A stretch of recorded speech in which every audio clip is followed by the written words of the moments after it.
ईसा मसीह का जीवन बालक से उद्धारकर्ता तक। जब ईसा मसीह का जन्म हुआ और ईश्वर ने उन्हें राजा हेरोदेस से बचाकर मिस्र पहुंचाया, तो कुछ समय बाद खतरा टलने पर यूसुफ, मरियम और बालक यीशु नासरत लौट आए। वहीं से ईसा मसीह के जीवन की अगली यात्रा शुरू होती है। नासरत में बचपन। नासरत एक छोटा सा, शांत नगर था। वहीं ईसा मसीह बड़े होने लगे। वह अन्य बच्चों जैसे ही दिखते थे, खेलते थे, हंसते थे, काम में हाथ बंटाते थे। यूसुफ बड़ी थे और यीशु बचपन से ही उनके साथ काम करते थे। लकड़ी काटना, औजार पकड़ना, मेहनत करना। उन्होंने जीवन की सादगी वही सी थी। मरियम उन्हें प्रार्थना सिखाती थी, ईश्वर के वचनों की कहानियां सुनाती थीं। बाइबल कहती है, यीशु बुद्धि, कद और अनुग्रह में बढ़ते गए। बालक यीशु की समझ।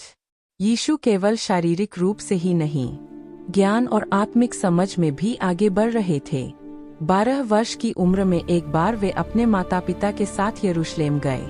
वहां मंदिर में वे धर्मगुरुओं के साथ बैठकर ईश्वर के विषय में प्रश्न पूछते और उत्तर देते पाए गए। सभी लोग आश्चर्यचकित थे। इतनी कम उम्र में इतनी गहरी समझ।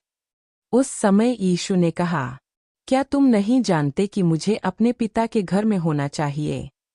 यह संकेत था कि उनका उद्देश्य साधारण जीवन से कहीं बड़ा था। बपतिस्मा और सेवा की शुरुआत। जब यीशु लगभग 30 वर्ष के हुए, तो वे यरदन नदी के किनारे पहुँचे।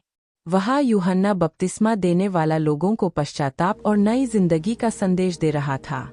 यीशु ने भी बपतिस्मा लिया।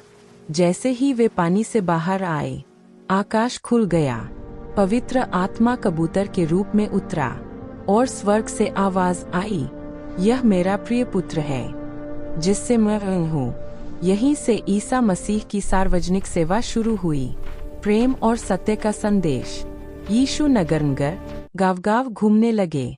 वे कहते थे, परमेश्वर का राज्य निकट है, मन फिरायो और शुभ समाचार पर विश्वास करो। उनकी शिक्षाएं सरल थीं, लेकिन गहरी थीं। उन्होंने सिखाया, शत्रुओं से भी प्रेम करो, क्षमा करो, ताकि तुम्हें भी क्षमा मिले। घमंड नहीं, नम्रता अपनाओ। धन नहीं, प्रेम को महत्व दो। उनकी बातें सीधे दिल को छू जाती थी। चमत्कार और करुणा। यीशु ने केवल उपदेश ही नहीं दिए, बल्कि दया और शक्ति से भरे कार्य भी किए। उन्होंने अंधों को दृष्टि दी, लंगरों को चलाया, कोढ़ियों को चंगा किया, भूखों को भोजन दिया, दुखियों को आशा दी। वे रोग को नहीं, रोगी को पहले देखते थे।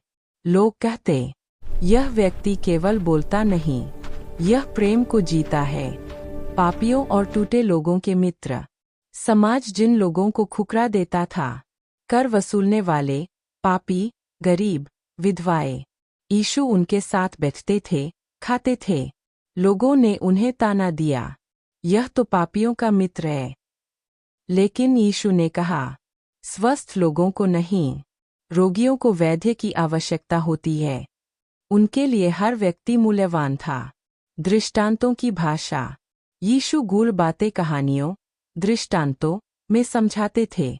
खोई हुई भेड़, खोया हुआ पुत्र, अच्छे सामरी की कहानी। इन कहानियों में एक ही संदेश था, ईश्वर का प्रेम सबके लिए है। शिष्यों का चयन। यीशु ने 12 शिष्यों को चुना। साधारण मछुआरे, कर वसूलने वाले, आम लोग।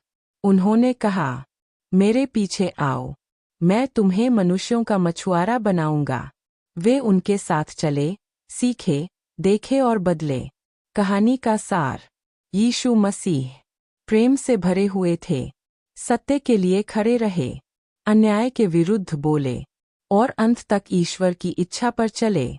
उनका जीवन हमें सिखाता है, महानता सत्ता में नहीं, सेवा में होती है।